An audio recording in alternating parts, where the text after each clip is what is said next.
Alam nyo mga kabayan, mga inutil kayo, hindi bagay sa inyo tawagin ng mga kabayan. Dapat makademonyo. Kasi nga 'di ba? Tignan niyo 'yung ginagawa nyo. Gawain ng mga demonyo. Mga animal kayo eh. Kayo na ngayong walang pakinabang sa gobyerno, kayo pa yung umaastang umaastang inaapi. Nga hindi nyo masungkit ang puso ng taong bayan eh, dahil sa mga kagaguhan nyo dyan na pinaggagawa, Makabayan Black. Kaya puro paninira na lang yung ginagawa nyo kay Sara Duterte.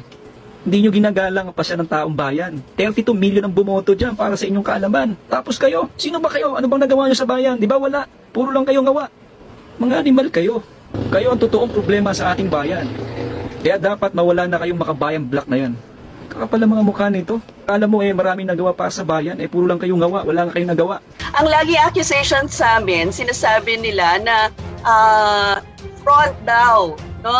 Front daw, communist front daw. Yun yung lagi nilang sinasabi sa amin. At palagi naman namin sinasabi na hindi.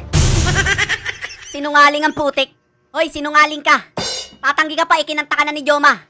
Kayo yung party list na Communist Party na tinatag noong 1968 pa. Isa-isahin natin para masaya.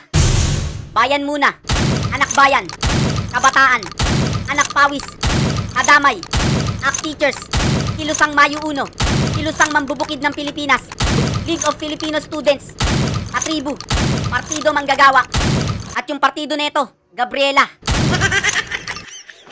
The Communist Party of the Philippines was established on December 6, 1968 as the Marxist-Leninist vanguard party of the working class.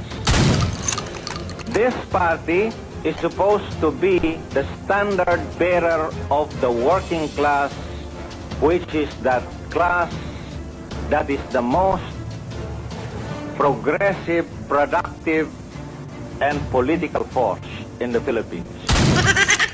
Kita mo? Ang linaw-linaw. Ginawa kayo ni Joma para maging political force laban sa gobyerno ng Pilipinas. Gagamitin nyo yung mga kawawang estudyante, manggagawa, magsasaka para gawing armas. Lalasunin ang isip sa pamamagitan na nangyayaring krisis sa Pilipinas. Itatatak sa isip ng tao, inaapi tayo ng gobyerno para yung galit ng mga tao tumaas. Ikaw naman si Uto-Uto naniwala tapos nagaklas.